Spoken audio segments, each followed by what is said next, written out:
Welcome back to another episode of the Higher Self Club podcast. Now, if you didn't listen to my last episode, I've been going through a little bit of a health experience the last couple of months where I was diagnosed with a type of cancer called papillary thyroid cancer.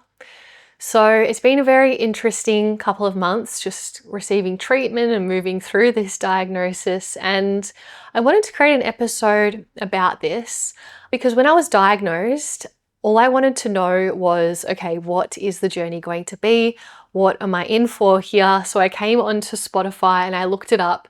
I looked up papillary thyroid cancer to see if there was anyone else sharing their experience. And there were a couple. And the couple that I did listen to, I found so valuable and so helpful to hear other people's experiences. So I wanted to create that. I wanted to create a whole timeline of events of my own experience in the hope that anyone else going through this can kind of get a bit of an insight into the journey. And also I wanted to, share just for anyone, the message of how to move through hard shit.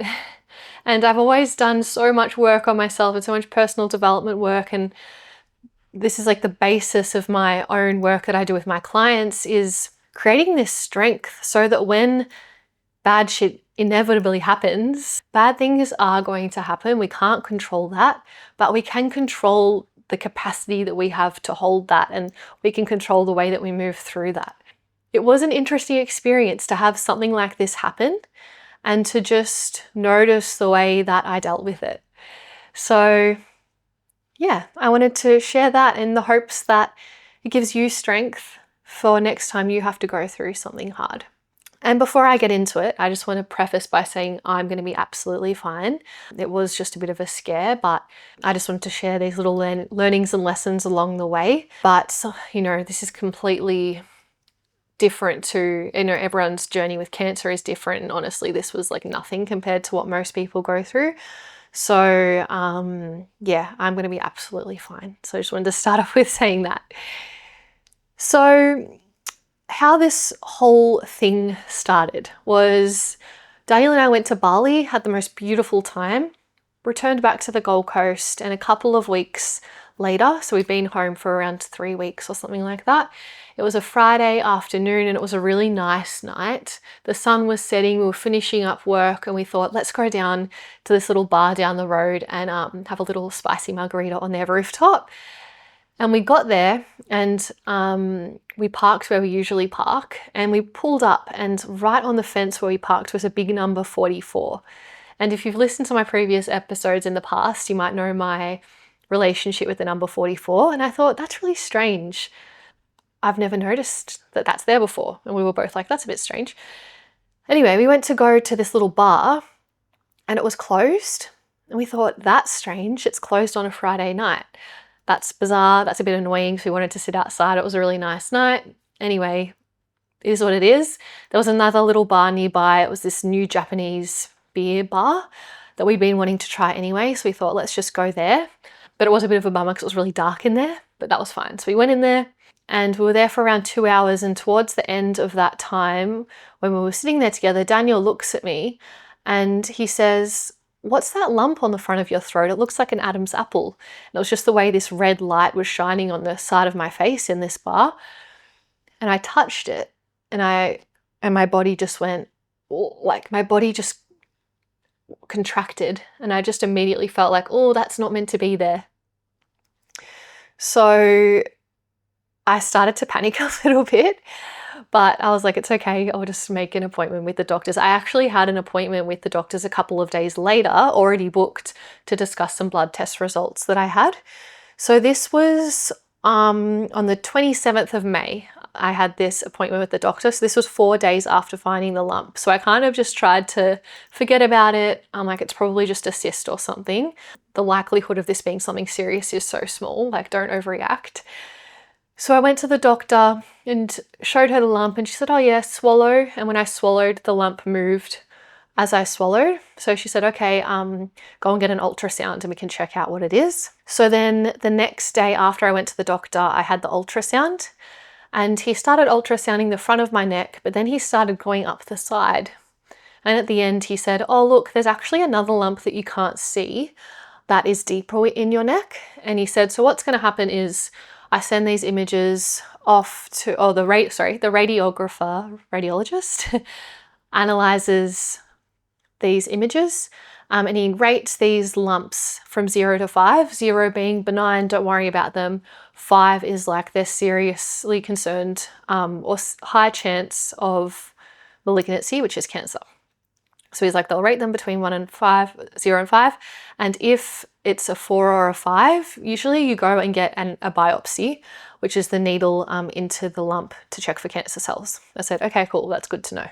So that night, Daniel and I went to have a sauna, and I kept refreshing this online portal. So this place where I got the ultrasound, you can create a profile and then they put all your results there, just so wherever you go, whatever doctor you go to, you can just have all your results in one place, which is really handy. So I kept pressing refresh, trying to get this report. And then the report came up, and it came up that this lump on the front of my neck that you could see was a 2 out of 5. So it was just keep an eye on it. It's all good.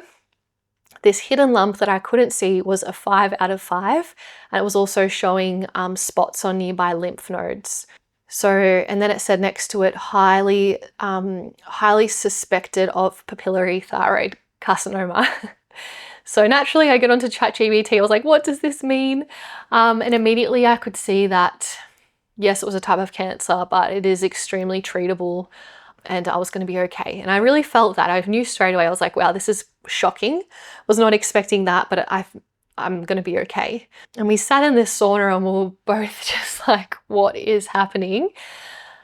And then you start having those what ifs come into your minds, like, what if it's spread, it's on nearby lymph nodes? Like, what does that mean? Does that mean that I have lymphoma now? Does it mean it's in my blood? Like what, like you just, I had no idea. I didn't have the information at that point. And Daniel was like, don't jump to conclusions. We don't even definitely know that this is what it is yet. You don't know until you get the biopsy. So at that point I was like, it's not helpful having all these thoughts and letting myself spiral. So I just really tried to contain myself because then you start thinking, am I going to have chemo? Am I going to lose my hair? Like I have to tell my family. And it's very much, you go into those stories in your mind when you get news like this. And it's so helpful to just stick with the facts where you can. What I also noticed straight away is what feelings were coming up in my body. So it was this feeling of like dread. And then I was like, what does dread feel like? And it feels like this heaviness in my chest. So then I just breathe with it. And this is where breath work is so powerful. And I use breath work throughout this whole process, just understanding that every emotion is just a sensation in the body. So I started to feel these thoughts. I had these feelings of dread. I could feel it, name it in the body. And when you name that sensation, it kind of loses its power a little bit because you separate yourself from that experience that you're having, if that makes sense. So as I was spiraling, I was like, no, what are the facts? The facts are, I've got this mass in my neck. It looks like it's gone to nearby lymph nodes. It's suspected of cancer, but we don't know until I get this biopsy. So I was like, let's just stick with that. On the 29th, which was the next day after the ultrasound, I received a phone call from the doctor. So my doctor was out of the office that day, but she must have read the report and contacted someone else in her office to give me a call, which was really nice. So she gave me I got a call from a nurse first who said, look, Shay, this is a really significant result. Do you want to come in to speak to us in person about it? And I said, oh, look, I've already read the report myself. I kind of have a gist about what's going on. I'm happy to receive this information over the phone. So then the doctor called me and she said, she asked me what I believed was happening. And I said, look, I understands that this is a lump and it looks like it's highly suspicious, but I need to get a biopsy. And she said, yes, look, it's pretty certain that it is cancer. She said, but please don't lose sleep over it. And I was like, I guess that's nice to hear, but also what the hell? She was like, I know that's a weird one, but it's extremely treatable. So you need to go and get an urgent blood test and an urgent biopsy, and I'm going to triage you with the hospital to get you in for surgery. And at that point I was like, oh shit, this is happening really quickly. So that phone call went for about 5 minutes. The doctor was really, really lovely and really sensitive. But it's an interesting situation. When I got off the phone, it was like a 5-minute conversation. Just found out I've 99% sure I have cancer. And then you get the bill for $100 come through. You're like, oh my God, it's so gnarly. I'm like, the world just goes on. Like you find out news that like kind of rocks your world a little bit, but you forget that, you know, that's still someone's job. Like she probably didn't enjoy telling me I had cancer either, but yeah, it was just in that moment I was like, oh gosh, it's interesting. It's an interesting feeling. And I know this sounds really strange, but at this point I was like, okay, this is happening now. I just knew that it was happening for me. And choosing that perspective felt so empowering. Like I didn't feel like a victim. I didn't feel like I was just unlucky, because I do believe that there is a root cause for every illness. I was very curious as to what this meant for me and what the root cause was for me and why this was happening for me, but I absolutely knew straight away that this was meant to happen. That might sound a bit wacky to some people, but I just felt that deeply, and I still do. So then the next day, after receiving that news on the phone, I went to get this blood test, and I went to this collection center, and the nurse taking the blood said, look, the requirements for this blood test are that the blood needs to be frozen solid within 45 minutes of taking the blood, and it needs to stay frozen until it gets to the lab. And she said, we're closing soon. It's not going to be frozen in time to get picked up. So I think you should go to a different collection center that has a better freezer. And they also have someone collecting on a Saturday, so they can leave it in there overnight and it can get collected tomorrow morning. Because she said, I just don't want you to get blood taken and then it becomes a lab error and you have to come back. And I was like, okay, that's really nice of you. Thank you. So she called another collection center just to check with them and just explain the situation. And then she said, look, they know you're coming. They know what's required. I said, thank you. So then I drove to another collection center, got the blood taken. And then the next morning on a Saturday, I get a text message saying there was a lab error.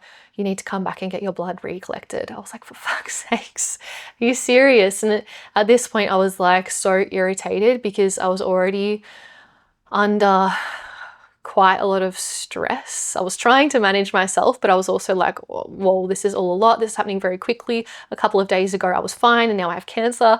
And then someone just hasn't done their job properly. It just was very irritating, especially because they knew what the requirements were. So anyway, I went back to this center to get it recollected, and the lady took my blood and it needed to be urgent, but she hadn't labeled this sheet as urgent. And usually I would bite my tongue. I'm like, I'm not overstepping, don't want to be rude. But it was at this point I was like, okay, I actually need to start advocating for myself and speaking up for myself, because these people are busy. They have a lot of different things going on, but this is very serious for me. So if I can just speak up and ask them to tick a box, then I should do that. So I said to her, excuse me, can you please tick it as urgent? And she couldn't see the urgent box, and I could see the box that she needed to tick, but she wrote urgent on it, and I was like, okay.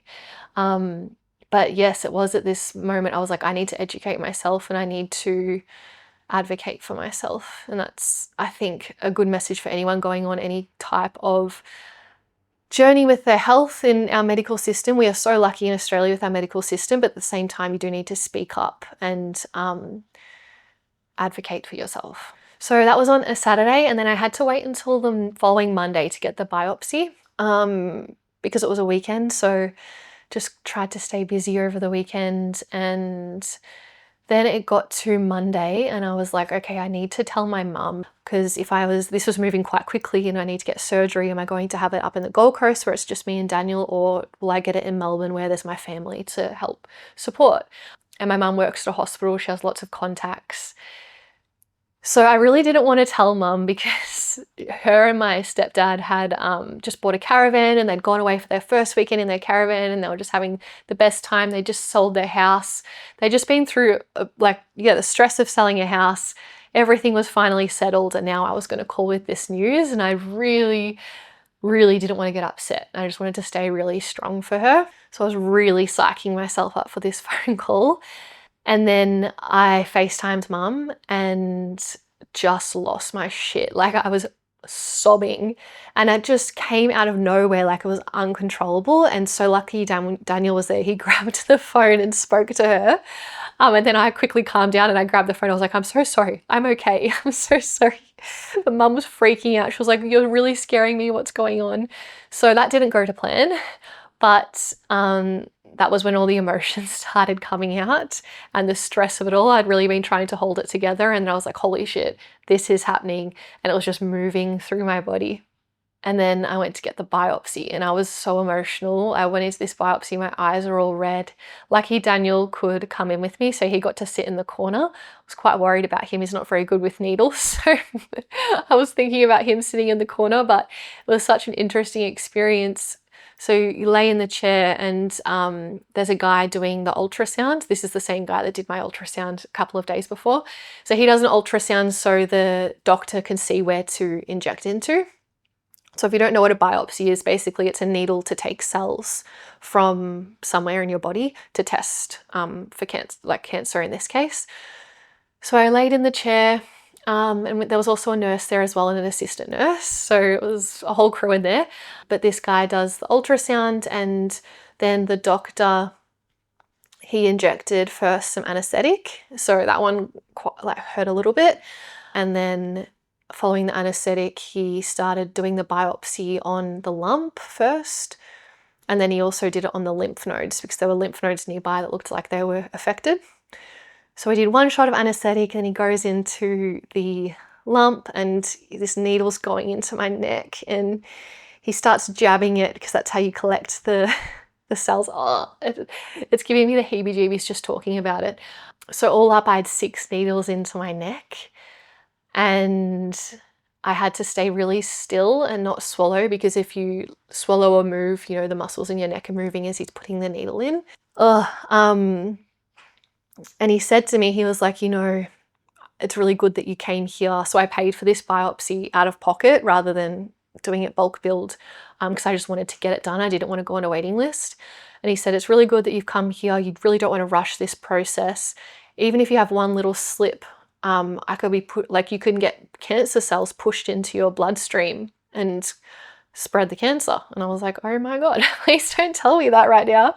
But it made me think, holy shit, I wonder if that actually happens and if that happens to people. But yeah, probably wasn't the best thing to hear as I was sitting in the chair as he was doing that. But anyway, he said to me, from what he could see, that it did look cancerous to him, the way it was bleeding. He said it was bleeding quite a lot. It looked really irritated.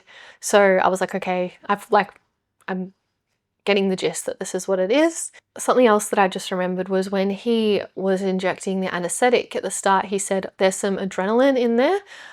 So in about 15 minutes, you'll get quite shaky. And I said, oh, that's interesting. And I said, why is there adrenaline in there? And he said, you're the first person in 10 years to ever ask me that question. And I was like, oh wow, that's so interesting that I guess we're not really encouraged to ask questions. I guess we just trust what is happening. We want to trust obviously the doctors and people who are looking after us, but I just think it's important to ask questions, especially when you're curious. So you want to know why something is being put in your body, why it is. So the reason he gave was something about like opening the blood vessels. It makes it easier for the needle to go in and for him to find the right spot. So that was interesting.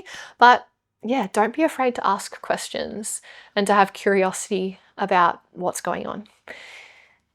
So that whole experience was uncomfortable and really shook me. I'm not going to lie, that day was rough. I cried a lot that day, but it felt really good to get it all out. And when I got home, Daniel wrapped me up on the couch like a little cinnamon bun and made me the best toasty I've ever had in my life. It was so good. I'll never forget it. So that made me feel a lot better. What else actually also made me feel better was the nurse who was in that biopsy. She told me afterwards, she said, look, I'm really going to hassle the lab for these results. If I was in your position, I'd really want someone to do that for me, and that was really lovely. And then she actually called me the next day as well, and she said, hey, I'm just letting you know that I'm really pushing for your results. And I was like, that's really lovely, thank you so much. So that was really kind. So then 2 days after the biopsy, I had an appointment with the doctor because I was really hoping the results would be back then. And then we got in there and she said, no, the results aren't here. So she called the lab while I was sitting in there, and they said, oh, it could be 10 days to 2 weeks. And we were like, what?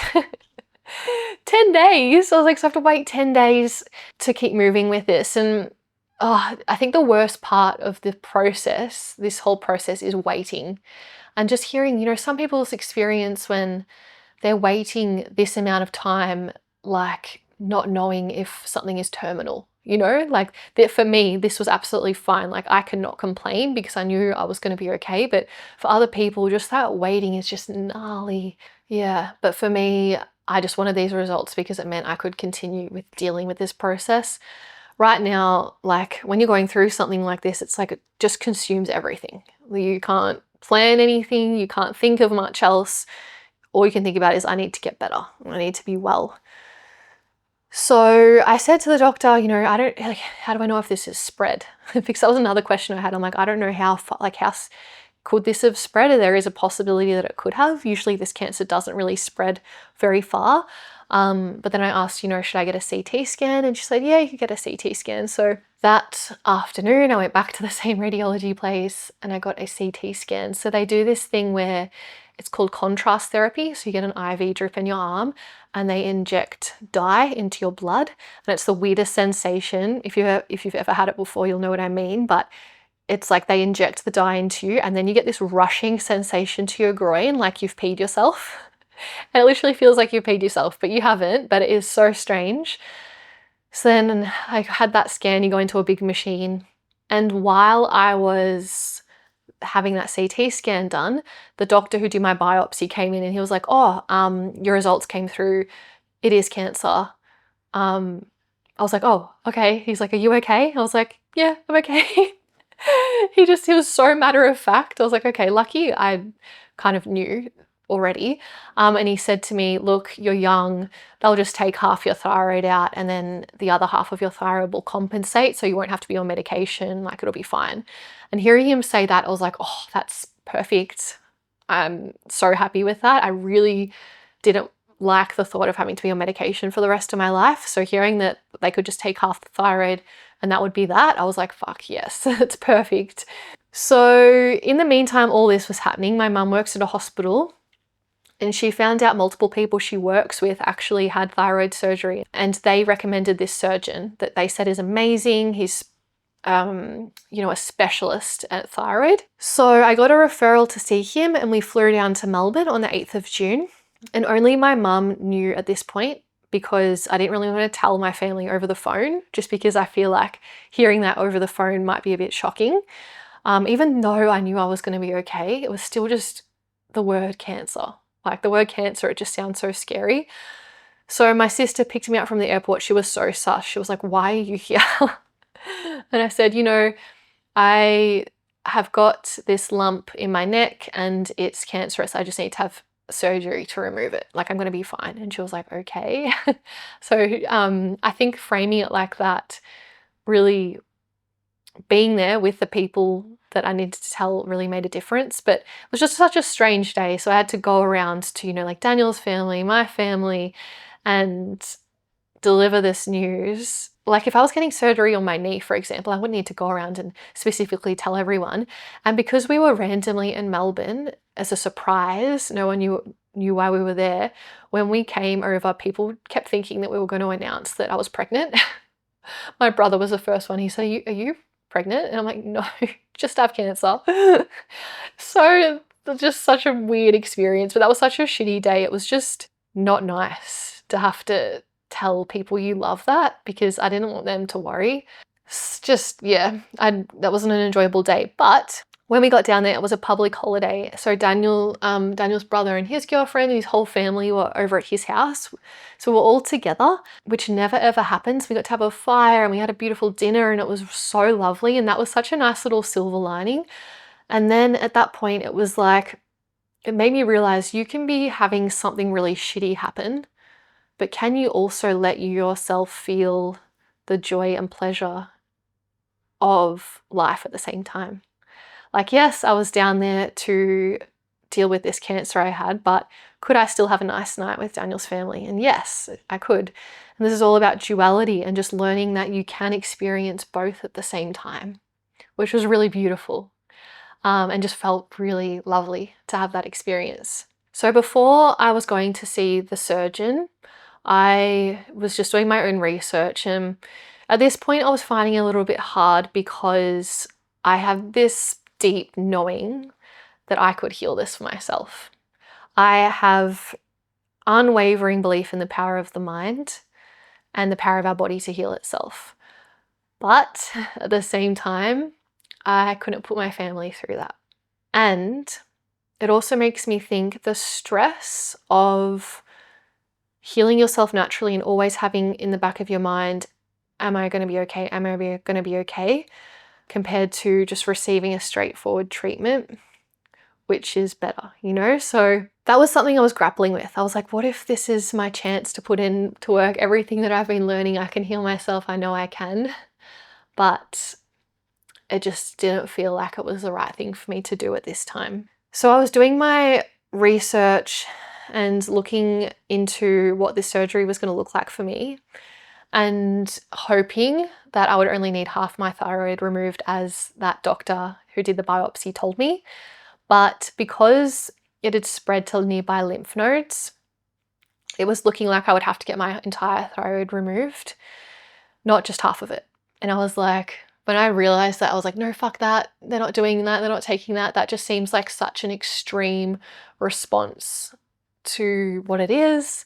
And the reason that they take the whole thyroid out is so you can do this treatment afterwards called radioactive iodine. Now, this radioactive iodine is a tablet, and it goes and specifically finds thyroid cells and kills them. So if you only have half your thyroid taken out, this treatment doesn't work. So by getting the full thyroid out, then you can take this treatment, and if there's any leftover cancerous cells in your body, because sometimes cancerous cells can be microscopic and they don't show up in scans and things, this treatment can just go and make sure that it's gone. On the 11th of June, I went and had this consult with the surgeon, and I'd prepared myself for the news he was going to tell me, which was, yes, I would need to have my entire thyroid removed. So I was like, okay, I just accepted it. I was like, okay, this is what's happening. He said that you couldn't see anything on the CT scan that I'd had done a couple of days previous, which was really annoying because I just exposed myself to radiation for no reason. So that was frustrating. He said you couldn't even see the nodules on the scan. Like, you couldn't even see the tumor. They're called nodules or tumors, which was frustrating because the guy who did this report was the same guy who did my biopsy. So he knew that it was all there. So I would have thought that he maybe would have communicated that on the report anyway. So that was kind of frustrating. And he also said the ultrasound that I got at that same place wasn't good quality either. So he did his own ultrasound in there, and he said, yes, it's what he thought it was. I'd have to get my full thyroid removed, and I'd be on medication for the rest of my life to sort of be a tablet to replace the thyroid hormone, the hormones that your thyroid usually produce. And then he got his finger and he drew on my neck what the scar would be. So it was like a cut across my neck and then up the side of my neck. So I'd have to have something called a lateral dissection, which is a removal of lymph nodes, because nearby lymph nodes had been affected. They needed to take out a bunch of lymph nodes as well. So they'd have to cut across my neck and up the side of my neck. So that was quite confronting, just having him draw that line across my neck, being like, oh my God, I'm gonna have my neck cut open. I'm getting a whole organ removed from my neck. Like, oh. Walked out the door of there, had a little cry, got home, told my family, had a little cry. And I was really weary of any time I felt that emotion come forward to just let it go and to just feel it and let it go. And that served me so much throughout this whole process. And I think that's why I'm feeling okay now, because I just really let myself process it as I went. So that surgeon requested another ultrasound and more blood tests. So the next day I went and got those. And I also had to get something called a vocal cord assessment. So during this surgery, your vocal cords can get affected. So I had to go and do this assessment. So I went in there, I had no idea what to expect. But this man sprayed some anesthetic into my nose, and then he had this long dangly string with a camera on the end, and he fed it through my nose, through to the back of my throat. And then he said, "Can you do a woo?" And I'd have to go woo. He was like, "Can you do a wee?" And I just had to make all these sounds. And then he said, "Come and look on the camera." And he had the back of my throat and my vocal cords on the screen in slow motion. It looked like an alien. It was so weird. But it was so fine. It wasn't uncomfortable at all. It was really surprising. Like the thought of having something through your nose into the back of your throat sounds not good, but it was absolutely fine. It only went for 5 minutes. So I was stoked about that. So then that happened. And then that night my dad organized a paint and sip, and it was fucking hilarious. It was so much fun. So it was me, my brother and my sister and their partners, and my dad and my stepmom, and we had the best time. And again, it was like, okay, we are in Melbourne for a really shitty reason, but it doesn't mean we can't still have a good time as well. And we also went out to a pub with all of our friends, which we never get to do. Me and my dad went out for a really nice lunch, which we never get to do. I got to spend one of my best friend's birthdays with her, and we just had a really good time. Like there was so much good quality family and friends time on this trip. So that was really, really lovely to spend that much time in Melbourne, because we don't usually spend that much time in Melbourne. I could only get in for surgery 2 weeks later. So we'd already been in Melbourne for 2 or 3 weeks. So to then stay another 2 weeks for the surgery and then for recovery, we're going to be down there for like 2 months. So we said, okay, let's just fly back to the Gold Coast for 2 weeks. We can settle into some kind of routine and then come back. So we came back to the Gold Coast, and Daniel's 30th birthday was coming up, and I'd booked him in tickets to see Gary Brecker, which is this human biologist, and we were really excited to go. So that was on the 27th of June, which was a Saturday, and I was booked in the following Monday to have surgery. So we had 10 days before we had to get back, so we weren't even back home for 2 weeks. Then on Tuesday, the 24th of June, I got a call to say that the anesthesiast for my surgery had been double booked. How does that happen? Anyway, so they brought my surgery forward to Friday, the 27th, and that's when Gary Brecker was. And I was like, fuck, I was really, really excited to go to that. And I was like, oh, that's such a bummer. But anyway, so I went onto his website to have a look how I could like either refund the tickets, or I still wanted Daniel to go, but I just had this feeling. I was like, I'm just going to check his website. And it turns out that the event had been postponed to later in the year, and I had no idea. So that was perfect. I was like, all right, let's go. I'm going to get this surgery. So I had to change the flights to go down early. And then on the 27th of June, I went in for surgery. So this was exactly 1 month since I found the lump. So I went in for surgery. I was pretty nervous, but went in there, got it done, woke up from the surgery, and I was pretty swollen, and I just felt super nauseous. And just the thought of my throat having been slit open it was just the worst feeling. But yeah, the nausea was really driving me nuts. I was taking a lot of anti-nausea medication, painkillers. It felt like, and it still kind of does feel like this a little bit, but just someone loosely has their hands around your throat, like this choking sensation.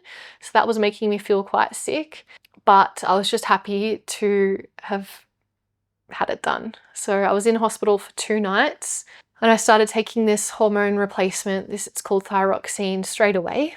So I do have to be on that for the rest of my life until I grow my thyroid back, which they say is impossible, but apparently someone using Dr. Joe Dispenza's work has grown their thyroid back, so watch this space. And I had to take calcium twice a day as well, these really big calcium tablets, which luckily I don't have to take anymore. So that was that. And then after 2 days, I got to come home. My mum was an angel. She was cooking me all the organic food and juices and just was looking after me. I I just felt very, very, very lucky. And in the recovery, I was uncomfortable, and I just kept coming back to it's just sensation, it's just sensation. And this really challenged me because it was a lot of sensation. It was the sensation of nausea, it was the sensation of swelling and like this choking sensation, the sensation of being uncomfortable for being on the couch for so long and my back was hurting, and the emotion of coming to terms with having to be on medication for the rest of my life. And it was a lot of different sensation. So I did struggle at times. I was like, this is a lot, but just allowing myself to sit in it was really, really helpful. So I was wiped out for a week, and then after that I started to feel pretty good. And I actually got sick when I got home. So I got the first cold I've had in a long time. So I fully couldn't breathe through my nose. I was so blocked. So I'd lie down at night and I'd have the pain and nausea, and then I couldn't breathe through my nose. So that was gnarly as well. But after a week, that kind of dissipated. The swelling started to go down, and I got to take off the dressing of my neck so I could see the wound for the first time. And I was kind of delaying this because I was nervous to see what it was like. But I took the dressing off and I was so surprised. I was like, wow, that looks great. The surgeon had done such a beautiful job, and I'm so grateful to him for how amazing he is at his work. So I had a follow-up appointment a week and a half after the surgery, and he showed me how to massage the wound. So he pressed on it and it irked me. But he said I have to really massage it to, help it heal. And also I'm realizing now that it starts to tighten and I'm getting that kind of constricted sensation again. So I really need to make sure I'm massaging it to loosen up the tissue to keep it flexible. So he said the surgery all went really well. They removed 14 lymph nodes from my neck, which seems like a lot of lymph nodes, but we have around 600 to 800 lymph nodes in our neck. So I wouldn't even notice that they were gone. And out of those 14 lymph nodes, 6 were cancer affected. So he said the recommendation would likely be radioactive iodine therapy, but I would have to wait until I was fully recovered to receive that treatment. So again, I was already fully prepared to hear that information just from my own research. At every stage, I kind of knew what was coming just from my own research. And honestly, ChatGPT was my best friend. I know they say never Google, never do your own research, but it was so supportive and really empowered me through this whole process. So I'm a full ChatGPT advocate in these kinds of situations, honestly. I would put in my test results, I would ask it questions, and then it would explain things to me in layman's terms and then give me questions to ask when I'm at my next appointment, which was like so amazing. So he said I would need this radioactive iodine therapy. So that will probably happen in the next couple of months. So basically I have to go into hospital for 3 days. And apparently, this is from my own research, from these other girls' stories I've listened to. They're in America, so I'm not sure if it's different. But a man comes in a hazmat suit and like delivers you this pill that you then have to take.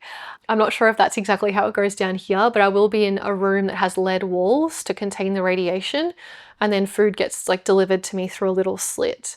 So I take this tablet and then they monitor my levels, and once I'm not radioactive as much, I get to go home. So that sounds absolutely crazy, but this type of therapy is actually the first targeted cancer therapy there ever was. So as I said before, it goes in and finds any leftover little cells and kills them. So I'm hoping the side effects for that aren't too bad. I really have my fingers crossed. Some people say it's wiped them out for a long time in terms of fatigue. But right now I'm just trying to like build up my strength and just make sure I'm in the best condition to receive that, in the hope that it doesn't knock me around too much. So now it's been nearly June, July, August, nearly 2 months since the surgery, and I'm feeling pretty good. My energy has been a little all over the shop. I've had my medication adjusted once. It was a little bit low before. And so you take this medication called thyroxine, and it's the T4 hormone, and then your body needs to convert T4 into T3 to be usable in your body. So I feel like my body isn't very good at converting T4 to T3 based on the past. And I've been, basically I've had something called subclinical hyperthyroidism ever since high school. So I'd complain of fatigue, I'd go to the doctor, I'd get a blood test. They say, oh yeah, your thyroid's unbalanced, come back in 6 weeks. I come back in 6 weeks, get a blood test. They say, oh no, it's all good, just keep an eye on it. So in retrospect, I wish that maybe it was taken a little bit more seriously, or I'd seen a naturopath or something, because your GP just waits until the results are really bad and then put you on medication. Based on this, it suggests that my body isn't very good at converting the T4 into T3. So I've just been like eating things and taking vitamins that support your body in doing that. But I have gone on a waiting list to see a naturopath who specializes in this kind of stuff to really help support me. So we'll see how that goes. But at the moment, I'm just back in the gym, trying to get strong again, doing heaps of walking, and I'm back creating content again, which feels so good and so nourishing and exciting. And I'm just really focusing on building my audience and locking in on my business, which feels, yeah, I just am so, so grateful. But just from what I've shared, I just want to leave you with the need to take radical responsibility over your health, especially since, I had that feeling that something wasn't quite right from those years of having those results. I wish that I'd listened to myself and had that feeling, wait, maybe I could look into this a little bit more. In saying that, just because you have hypothyroidism doesn't mean it's linked to cancer. I think they're probably different things. But there is something called the Epstein-Barr virus, which is like glandular fever, and that can attack your thyroid. So this is just from my own research, because they say when I asked, why has this happened, they say, it's just something that happens. It's just unlucky, basically. And I just don't believe that that's true. So from what I've gathered so far, the Epstein-Barr virus can attack the thyroid. What aggravates the Epstein-Barr virus, because 80% of the population have the Epstein-Barr virus, but when it's paired with other toxins in your system, that's what kind of takes it out of its dormancy to attack your system. So that could be like mold poisoning, or heavy metals, or parasites, or stress. I had quite a stressful year last year, so it makes sense that, this could have been really aggravated in my body and then gone on to attack the thyroid. So that feels like an explanation that would make a lot of sense. But then also you've got the throat chakra. This is very much a illness of the throat, and that talks about, my ability to use my voice and speaking up. And all throughout my childhood, I was very, very shy, and I don't know, it's something that I still haven't quite wrapped my head around yet or understood, but it is something that I am definitely curious about this imbalance in my throat chakra, my throat area. But sorry, I digress. Taking radical responsibility over your health and just being able to tune into your body and notice if something doesn't feel quite right. And I know this is hard because, you hear, listen to your body, and we're not really taught how to do that. So it can be like, I think I feel good. I think I feel good, and I totally hear you, because I was obviously the same. But it's even just like taking a couple of minutes when you go to bed, or just at some point in your day, to just close your eyes and do a body scan and just be like, okay, what's here for me? How am I feeling? I'm feeling very activated, maybe feeling stressed, and just noticing that and just focusing on that nervous system regulation. Honestly, doing a little bit of breath work every day is a lot more powerful than what I think we may give it credit for. Just doing some coherent breathing, that's 5 seconds in, 5 seconds out, 5 seconds in, 5 seconds out for a couple of minutes is going to down-regulate your system. And that's when you're going to be able to tune in to what's going on in your body. When we're in this activated stress state, it's very hard to listen to anything that's going on. Just taking a moment to slow down, to nurture yourself, to allow yourself to come into a bit of a state of rest so you can hear what's going on. And also, if you're going through something like this, just speaking up for yourself and vouching for yourself and doing your research so you know what questions to ask. Often I feel like these medical professionals, they just kind of tell you what you need to know, which is fair enough, not to confuse you, but it's good to ask the questions, to have an understanding for yourself, to know what's going on, I think is really important. And that's where, ChatGPT honestly It really, really helped me understand a lot. I feel like that was a really big word vomit. But all in all, yeah, I'm just so grateful for this whole journey. It's really helped me to put into work everything that I've been teaching, and it's helped me to see that this work all works, learning how to use your breath in these different situations where I was feeling really overwhelmed. When I was lying in that chair getting those needles, just being able to control my breath, to calm my body, just being able to move emotion in the body. It's just so powerful and so empowering to know how to control your state. We can't control what's going on around us, but we can control what's going on within. I know that sounds cliche, but when you learn to do that, it's true freedom, because you know that no matter what happens, that you're going to be okay. And that feels really fucking good. So I really want this for you, and I'll continue to share my journey on how I am working on that for myself. If you have any questions about any of that, feel free to DM me on Instagram.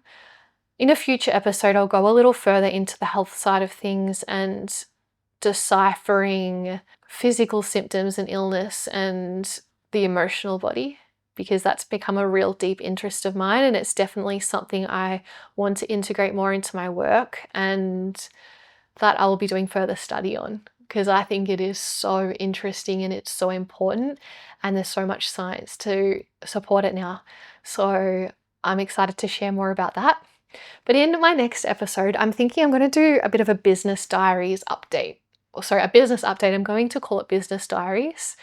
A bit of a different turn from this episode, but I'm really focused on my business at the moment, and I really want to share the nitty-gritty of what's going on, because I feel like you see so many people doing really well, but you don't see how they got to that point.